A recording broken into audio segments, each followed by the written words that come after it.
Salut, qui es-tu? Donc bonjour, je m'appelle Lisa Taxier, j'ai 27 ans. Je suis née et j'ai grandi à Toulouse, puis je suis partie faire mes études à Bordeaux, où j'ai d'abord commencé par une prépa intégrée qui s'appelle le cycle préparatoire de Bordeaux. Et ensuite, j'ai rejoint l'école d'ingénieur ENSMAC en physique-chimie, anciennement ENS et BP. Et puis, j'en avais pas assez, on va dire, avec juste l'école d'ingénieur, donc j'ai continué par une thèse à l'Institut des sciences de la vigne et du vin à Bordeaux, dans le cadre d'une convention CIFRE avec l'entreprise Active Insight. C'est quoi ta thèse? Alors, j'ai travaillé sur deux extraits végétaux qui sont utilisés dans des compléments alimentaires, un extrait de raisin et de bleuet et un extrait de safran. L'idée était de suivre le devenir de ces extraits une fois qu'ils sont ingérés, comment ils sont digérés, en quoi le corps les transforme, comment ils circulent potentiellement dans le sang. Et donc, mon rôle était de mettre au point des modèles déjà existants et de les adapter pour les rendre plus pertinents pour les compléments alimentaires. La plus grande idée reçue sur ton sujet, c'est quoi? Au début, donc, quand je disais que je travaillais sur les compléments alimentaires, on pensait directement aux protéines pour les sportifs, mais il n'existe pas que les compléments alimentaires pour les sportifs, il y a aussi des compléments alimentaires à valeur santé. Et souvent, on se demande si ça marche. Je comprends, parce que moi-même, au départ, j'étais sceptique en arrivant dans ce nouveau monde. Et puis, j'ai découvert le monde de l'intérieur et j'ai découvert toute la science, justement, qu'il pouvait y avoir derrière et les résultats qu'on pouvait avoir. Et la manip que t'as trop faite? Une manip liée au métabolisme qui visait au laboratoire à reproduire une des réactions métaboliques. Et bon, je ne l'ai pas compté, mais trop de fois. Et comment tes travaux de thèse peuvent changer le secteur des compléments alimentaires?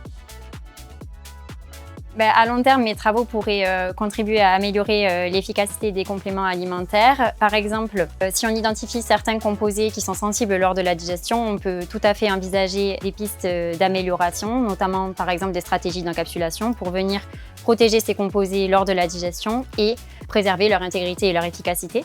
Et en parallèle, les modèles qu'on a mis en place au laboratoire pourraient nous permettre de simuler la digestion de différentes formes galéniques, les gélules ou légumises, donc de pouvoir comparer par exemple ces deux formes, lors de différents scénarios de prise, à jeun ou lors d'un repas. Donc on peut tout à fait envisager de tester différentes hypothèses au laboratoire qui vont nous permettre de mieux orienter les études cliniques à terme sans recourir à l'expérimentation animale, donc avoir des résultats plus rapidement, de manière moins coûteuse, avec une approche plus éthique. Et dans 10 ans, tu veux qu'on retienne quoi de ta thèse?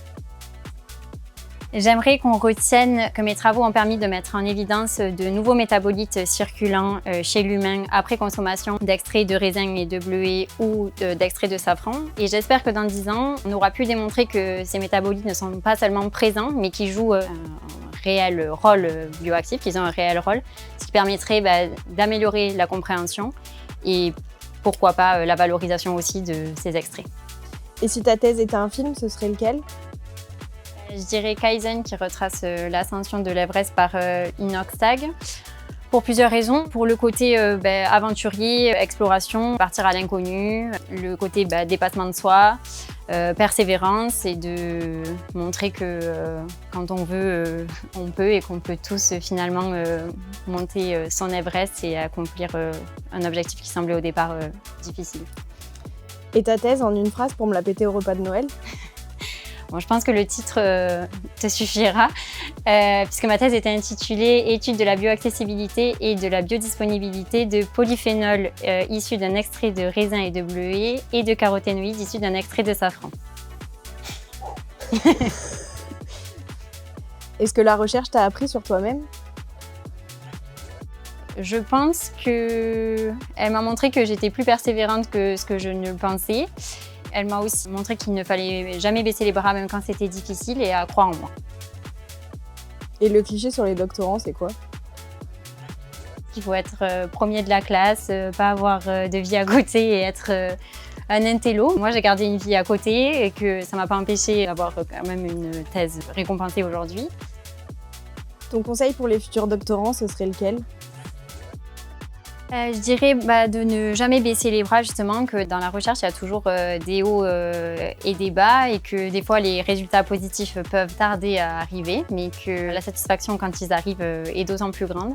Et ensuite, juste de travailler pour soi et c'est pas passant de 8h à 20h au laboratoire ou en écoutant les on-dit. Il faut trouver, entre guillemets, je pense, son rythme et son équilibre. Et ensuite, l'important, c'est de ne pas avoir de regrets.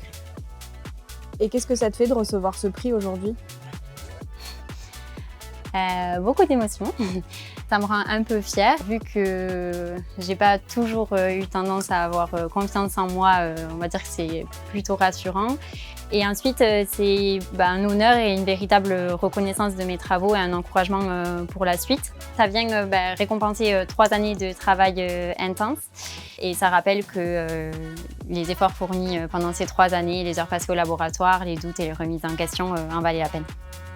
Et enfin, pour terminer, est-ce que tu as aimé cette interview? Pour une première, c'était quand même cool et ça change de ce qu'on demande d'habitude justement aux doctorants. Donc oui, franchement, j'ai aimé.